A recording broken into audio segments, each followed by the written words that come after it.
cái này này mỗi nhá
โอเคสบายดีทุกคนตอนนี้เราก็มามอบเงินจำนวน2 ล้านเนาะอันนี้เป็นการ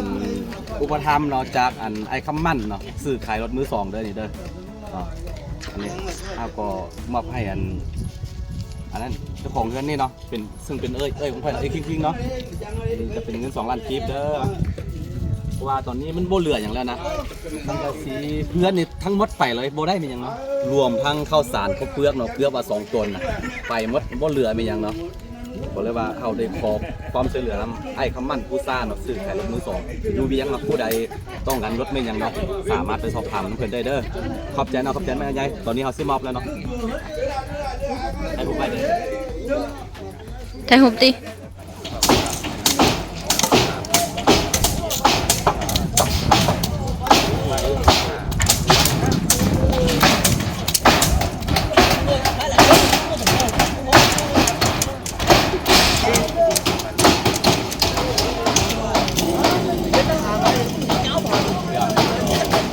มาถ่ายแล้วขนาดไหนนะ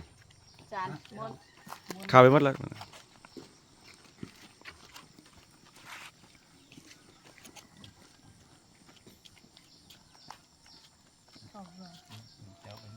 จับ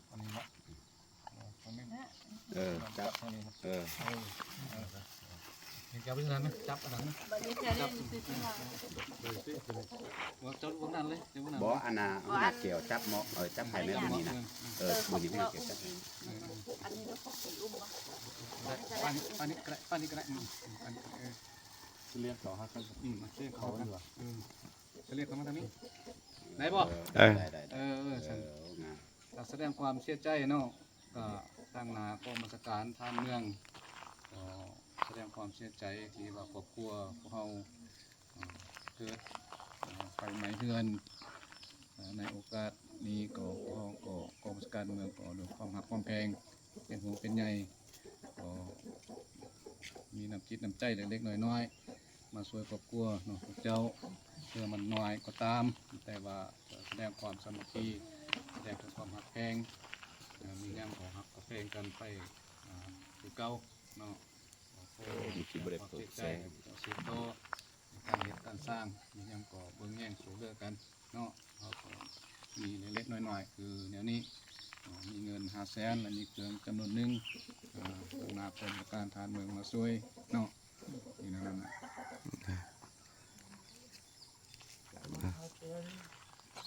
ออกทางช่อง YouTube เด้อ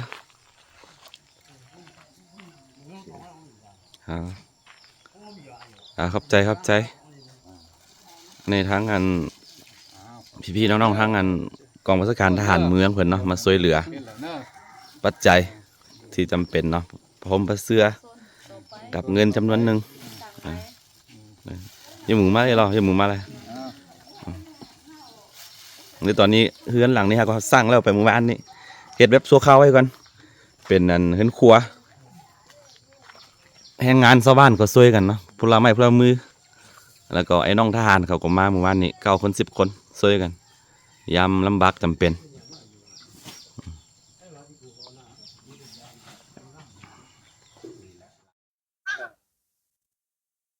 สบายดีทุกคนตอนนี้เราก็ได้มามอบเงินเนาะที่ FC ทุกคนได้แบบว่าช่วยมาเนาะเป็นปัจจัยหลายๆอย่างเนาะโดยเฉพาะเป็นเสื้อผ้าเครื่องนุ่งห่มเป็นอย่างจากทั้งอันการจะตั้งเมืองเพิ่นก็มาสมทบหลายๆเนาะโดยเฉพาะห้องการสวัสดิการบ่หรือว่าห้องทั้งอันกองบัญชาการทหารเนาะหรือว่าหลายๆหน่วยงานเนาะเข้ามาช่วยเหลือในเบื้องต้นเนาะเพราะว่าตอนนี้มันทุกอย่างมันไปหมดแล้วรวมทั้งได้ด้วยเสื้อผ้าค่าคิงนี้เนาะครับอัน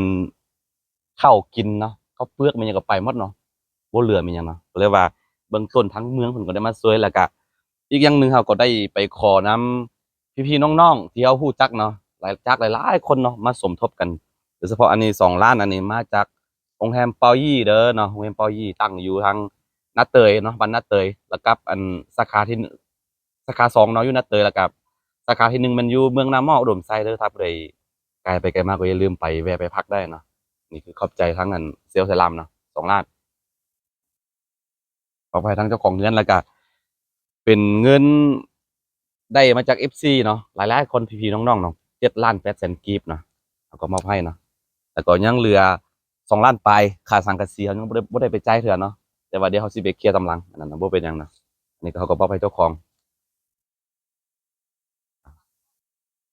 เป็นเงินขอบใจเนาะขอบใจทั้งทุกๆคนเนาะที่ช่วยเหลือยามจำเป็นแบบนี้เนาะก็ได้อันสมทบนำหลายๆคนเนาะต่อไปก็สิขอสมทบทั้ง FC ทั้งไทยเลยเด้อผู้ใดมีจิตศรัทธาเนาะช่วยกันได้เนาะยามลำบากยามจำเป็นแบบนี้นี่เป็นตากล้องค่อยเนาะไปหมดแล้วบ่เหลือหยังได้ส่งเสื้อผืนเดียวนี่โอเคขอบใจทุกคนขอบใจครับเออ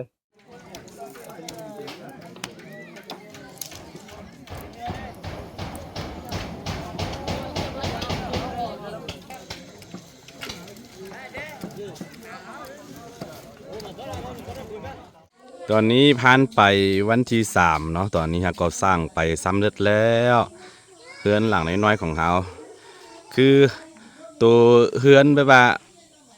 พอเป็นแบบว่าบอนแต่งกลิ่นบ่บอนปะเครื่องของเมียงเนาะ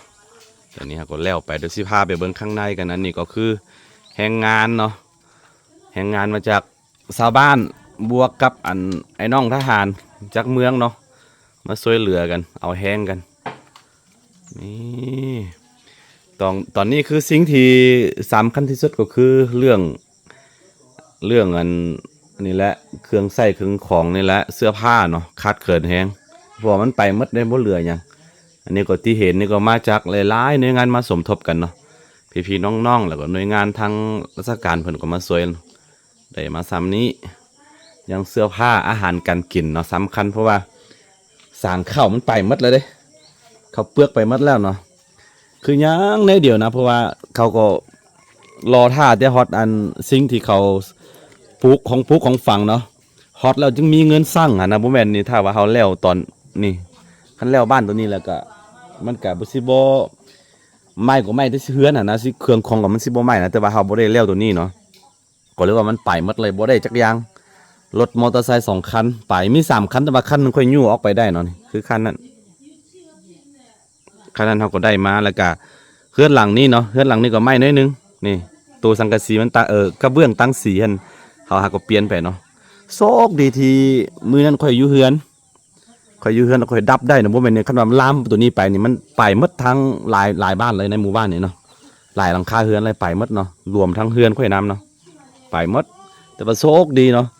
คือแบบว่ามันเกิดกระทันหันน่ะคิดยังบ่ออกพี่น้องเอ้ยแต่ว่ายังมีพอมีสติเนาะว่าดับตัวนี้ต้องดับตัวนี้ก่อนกับได้มอเตอร์ไซค์คันนึงแล้วกลับมาเอาของอยู่บ้านอันนี้ประมาณ2-3ครั้งแล้วก็มันเอาบ่ทันแล้วเนาะมันแห้งหมดแล้วก็เลยว่าได้มาแต่นี่แหละได้มาแต่มอเตอร์ไซค์คันเดียวกับเสื้อผ้าห่มผ้าเสื้อ2ผืน3ผืนนี่เนาะกับหมออันนึงหม้อนึ่งอันนึงเนาะเอาออกมาได้เหลือนั้นก็ไปหมดเลยนี่คือพุ่นเสียหายนักหน่วง สิ่งที่เขาหามาทั้งชีวิตก็ปลายหมดเนาะรวมทั้งเงินเก็บเนาะเล็กๆน้อยๆเนาะปลายหมดแล้วก็เงินมันหัวหนามของฝรั่งเศสฝรั่งอะนะอันนั้นก็หายไป25อันนั้นนี่บ่แน่ใจว่ามันหายได้จังไดเนาะธรรมดาถ้าเป็นเงินนี่ถือว่ามันจะไหม้ก็มันสิเป็นก้อนไว้นะบ่เห็นเนาะไปหมดรวมกับเงินกีบประมาณ10 ล้านกีบเนาะเงินเก็บของเขาเนี่ยแล้วก็เครื่องของสำคัญที่แบบว่าเขาเก็บมาทั้งชีวิตนะมันไปหมดเลยนะโดยเฉพาะมันสิ่งที่เสียดายที่สุดคือเสื้อผ้าอาคาเนาะเสื้อผ้าอาคานี่นับมูลค่าหลาย10 ล้านกีบเนาะหลาย10 ล้านกีบเพราะว่าเป็นเสื้อผ้าที่เขาเอาไว้ใส่ประเพณีตอนหลังความตายของเขาอะนะทั้ง4-5 คนในครอบครัวเนาะเพราะว่าอาคาเขาจะเก็บไว้หมดเนาะมันก็ไปหมดบ่เหลืออย่างเขาสิเฮ็ดไม้มันยากแน่นะเสื้อผ้าอาคาก็สิได้มาผืนหนึ่งต้องใช้เวลา2-3-4 เดือนนะก็เลยว่าสมัยนี้เขาบ่เฮ็ดกันแล้วอันนั้นเขาเก็บไว้แต่ตะกี้เนาะมันก็เสียดายคือกันบ่มีเนาะบ่มีตอนนับมันเป็นเขานับถือแบบผีได้แบบนับถือบรรพบุรุษเนาะต้องได้ใส่พวกนั้นนะตัวนี้บ่เหลือเนาะค่อยไปหาไม้เอาบ่เป็นหยังอันอื่นหาไม้ได้แต่ว่าเสื้อผ้าอาคานี่หาไม้ยากนะนี่อันนี้คือโตที่ไหม้แล้วก็ใส่บ่ได้เนาะเอาไว้เป็นฟืนเป็นไฟเอานี่ FC เนาะ FC ทันใดที่อยากช่วยเหลือก็ช่วยได้เด้อเดี๋ยวสิฝากไล่ไว้เนาะสิฝากเบอร์โทรของเสาคู่ไว้เพราะสำหรับข่อยที่บ่ค่อยได้อยู่ปกติบ่สามารถตอบได้นะข่อยไปนี่ไปนั่นตลอดเนาะเพื่ออยากช่วยเหลือบ่ว่าพี่น้องฟังไทยพี่น้องเครื่องมือซองที่ทานบ่ใช้ก็สามารถมาบริจาคได้เด้อบ่ว่าจะเป็นเสื้อผ้าบ่ว่าจะเป็นอุปกรณ์ต่างๆของใช้ในครอบครัวเนาะหับได้หมดเนาะฟังไทยก็ฝากมาได้คือกันมีบริษัทหับฝากอยู่ FC ท่านใดมีใจศรัทธาอย่ามาบริจาคก็ได้เด้อเมืองพลสว่างเนาะบ้านพลสว่างเมืองบ่อแก้วแขวงบ่อแก้วนี่มันไปหมดแล้วบ่เหลือแล้วก็สิฟื้นตัวก็มันก็ยากนั่นแหละมันไปหมดเด้บ่เหลือสักอย่างมีแต่ว่าโชคดีที่ข่อยอยู่เนาะได้บ้านหลังนี้ทันนะบ่แม่นนี่มันไปหมดตอนนี้ก็มันบ่มีบ่อนอยู่แล้วก็อยู่พี่ก่อนยังบ่แล้วเนาะบ้านยังบ่แล้วนะก็เลยว่าต้องได้นอนตามนี่แหละบ่มีประตูบ่มีปล่องเยี่ยมเนาะหน้าต่างมันบ่มีมีอย่างไรก็เอาซาดปูนอนพื้นก่อนผ่านไปอีกประมาณปีหน้าเนาะน่าจะมีเงินพอมาเฮ็ดมาอัดตามนี่ก็ได้อยู่ตอนนี้มันบ่มีโอเคทุกคนประมาณนี้เดี๋ยวมาอัปเดตให้ทุกคนได้เบิ่งกันอย่างที่บอกไปแล้วผู้ใดมีจิตศรัทธาก็ติดต่อไปทางไลน์ของเสาคูกับเบอร์โทรเสาคูเด้อประมาณนี้เนาะ